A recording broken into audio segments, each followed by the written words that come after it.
Let's run through the Bluegrass Stakes as we open up Keeneland.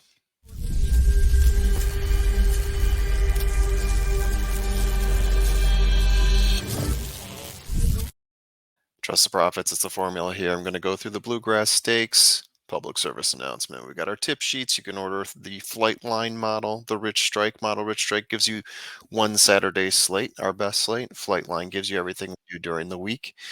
You know how it works. You hit the join button. This is what our tip sheet looks like. We got all sorts of different values in there, some metrics that we come up with ourselves along with our power rankings. But let's get on to the Bluegrass Stakes.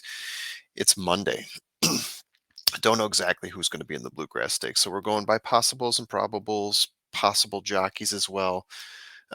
We got a field of 9 here that we're looking through. It may change between now and the big Saturday, but let's go with what we got here and see what we got. Ooh, Tapit Trice. Yeah, got to think Tapit Trice is going to be the morning line favorite, right? And the post time favorite. 3 wins, 1 third place lifetime winner of the Tampa Bay Derby by 2 lengths over Classic Car Wash, coming from 8th place. I mean, he was way back there in charge from way back there to pull out the victory. Previous to that, he was an 8 length winner over Shisterkin in a 1 mile allowance race. Pletcher, Saez, a lot of people like this as their Derby horse. How is he going to work at Bluegrass? We shall see. Blazing Sevens. Oh, 2022 versus 2023, what we think of Blazing Sevens. Only race of 2023. Poor finish at the Fountain of Youth, finishing 8th place, second to last, 26 lengths back of Forte. Never really getting out of the back of the pack, showing nothing in that race. Before that, the last time we saw him was at the BC Juvenile. He's 5 1/4 lengths back of Forte, 1.5 of National Treasure. So he was pretty close to National Treasure in that race. But again, we need to see more from Blazing Sevens. This is the one Chad Brown hopeful. This is probably his last time to score any points if he's in this race, unless he goes into another race. But I mean, he's got one more chance to get points and make his way into the Derby consideration. Raise Cain. Oh, this is a weird one here. Last time out, he ran in the Gotham, winning by 7 lengths. But that was the race where one of the lead horses was missing his jockey. I don't think anyone was thrilled to pass that horse at the time. Raise Cain took over and did make that pass.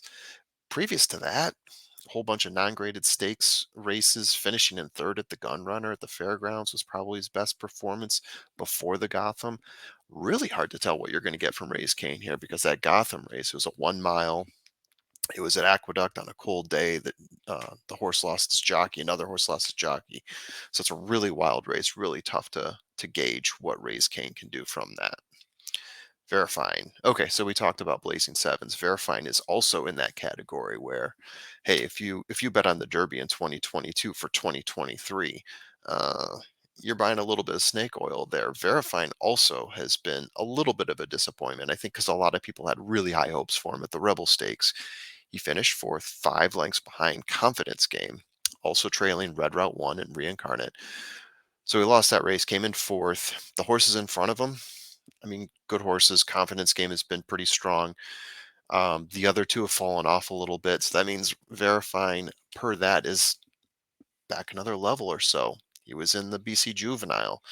Um, in between that, he had a strong allowance claiming race at OP, going 1 mile, winning over Gun Pilot. But at BC, 6th place, 12 lengths back. So from this Justify horse, Brad Cox, a lot was expected. A lot of people I think are still holding on.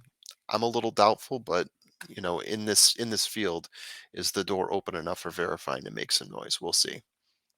Hayes Strike, another one in 2022 that we thought might be on the trail. Um, Running 32nd Kentucky Jockey Club. I don't think that's correct. I think that's third. I'll say that's third at the Kentucky Jockey Club, and maybe I had a misprint in there. And second at Street Sense. That was in 2022. At that point, we thought Hayes Strike was going to be maybe one of McPeak's horses. But 2023, first in private term stakes at Laurel Park. Not exactly a Derby trail race. Ninth at the Leonidas at Turfway. So pretty much came off the trail in 2023, got back on, was ramping up in a couple stakes races. I think McPeak is thinking, okay, last chance for Hayes Strike. Let's see what he can do in this race. Sun Thunder. This is a horse that I've been tooting about for a couple months now. Really like the closing ability here. However, in his last race, he claimed fifth place, Louisiana Derby. He closed from 10th at the 3/4 mile mark. Didn't close enough to hit the board, though. Obviously, he came up short there, coming in fifth. Came in second at the Risen Star, giving me a little bit of hope. 1 length behind Angel of Empire. Um, Came in fourth at the Southwest Stakes. So again, I mean, he's charging up from way from behind, trying to make up that ground. Not exactly clearing. Interesting closer here because he can make up that ground. He does look strong at the end of these races. Maybe he looks good in the Derby, but I don't even know if he gets there at this point. I don't know if he's shown enough in these types of races where he can, yeah, it's where he can gain enough points to qualify even. So Sun Thunder kind of on the downturn. Mendelssohn's March on the upturn, one could say. 2 races, 2 wins. Always like to see that. But again, he hasn't faced any graded stakes winners. Um, he broke his maiden on turf due to a DQ after that, beating El Tomate by 1.5 lengths at Oak Lawn. It's first time in a stakes race, first time in a graded stakes race.